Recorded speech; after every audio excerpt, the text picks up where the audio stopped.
When it comes to a potential residual force in Afghanistan after 2014, we have long been clear that this is something that we will discuss and negotiate with the Afghan government. We have made clear that all the options that are available include the zero option, the so-called zero option.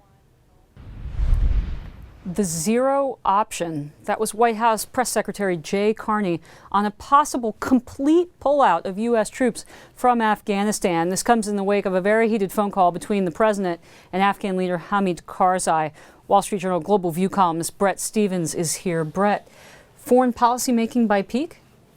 Well, by peak, by poll.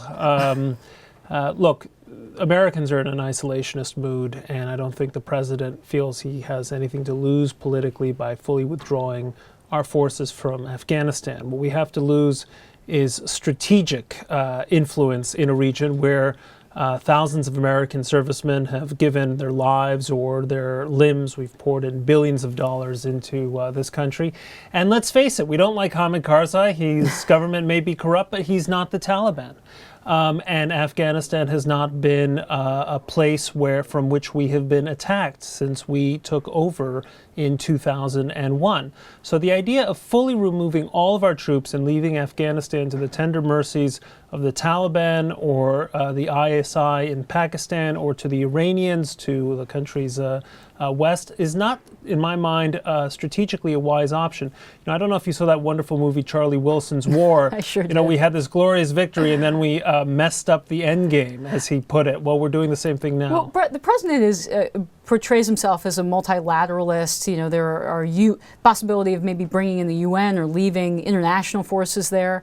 Is that a possibility, and is that perhaps a substitute for U.S. troops? Well, every time UN forces are deployed into a war zone, the war zone becomes immeasurably worse. Look at what's happened in the Congo. Look at what happened in Darfur. God forbid the same fate should be visited on Afghans who have suffered so much in the past several decades. No, we have made a commitment to that country's security, and we should honor it. Look, Afghanistan is not an unimportant country. Not only did it harbor bin Laden, but it's right smack between Pakistan and Iran, south of Russia. There are strategic reasons to be there in the long term. Does that mean 100,000 troops? No, it shouldn't even mean 20,000 troops, but it should mean some tripwire American force that can ensure that the Karzai government isn't going to fall to the Taliban. And by the way, all these liberals who talk about humanitarian considerations should consider what will happen to women, to religious minorities, to free thinkers in Afghanistan the moment we withdraw our forces and you leave a critically enfeebled Karzai government or whatever kind of government in power waiting for the Taliban to return to Kabul. Well, that was going to be my next question. I mean, play this out for our viewers. Let's imagine the U.S. leaves and there's an ineffective international force, or maybe no international force at all.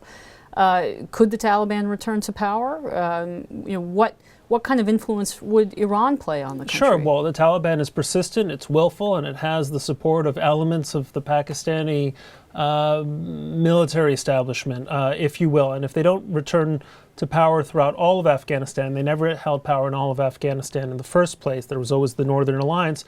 But if they return to power in much of Afghanistan, that would be an incredible setback for civilian government in the region, for peace and security. And it would prove the jihadist contention that all you have to do with the West is wait these guys out, because as the Taliban like to say, the Americans have the watches, but we have the time. If we want to give jihadism a boost, a fillip, a reason to feel encouraged, leaving Afghanistan to the Taliban is the best way to do it. A nation in retreat, that would be America. Wall Street Journal Global View columnist Bret Stephens. Thanks. Thanks very much.